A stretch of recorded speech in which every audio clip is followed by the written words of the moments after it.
যোগ্য অভিজ্ঞ ও মেধাবীদের নিয়োগ সম্পন্ন করতে হবে। 3, এতদিন ধরে যারা এই জাদুঘর চালু করতে ইচ্ছাকৃতভাবে কালক্ষেপণ করেছে, ফাইল আটকে রেখেছে এবং একে ভেতর থেকে অকার্যকর করার ষড়যন্ত্রের মূল কারিগর, তাদের অবিলম্বে জবাবদিহিতার আওতায় আনতে হবে।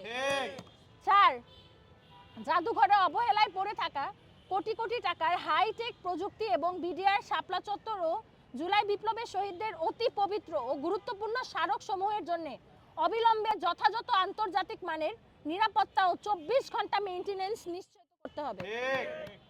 আমরা আজ এই প্রেস ব্রিফিংয়ের মঞ্চ থেকে স্পষ্ট এবং চরম হুঁশিয়ারি উচ্চারণ করে বলে দিতে চাই, যদি অনতিবিলম্বে আমাদের এই দাবিগুলো পূরণ না করা হয় এবং দ্রুততম সময়ের মধ্যে জুলাই জাদুঘর চালু করা না হয়, তবে এই সময়ের পর আমরা জুলাইয়ের সকল পক্ষের শক্তিকে একত্র করব।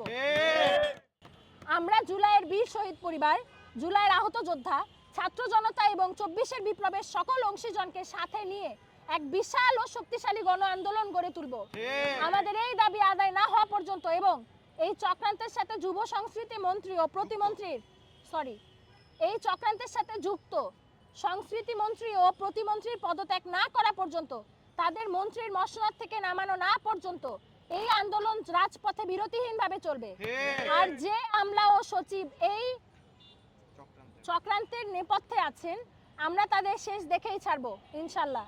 শহীদদের রক্ত আর জুলাইয়ের চেতনার সাথে কোনো আমলাতান্ত্রিক অবহেলা, স্বৈরাচারী পুনর্বাসন বা ভেতর থেকে প্রতিষ্ঠান অকার্যকর করার চেষ্টা ছাত্র জনতা মেনে নিবে না।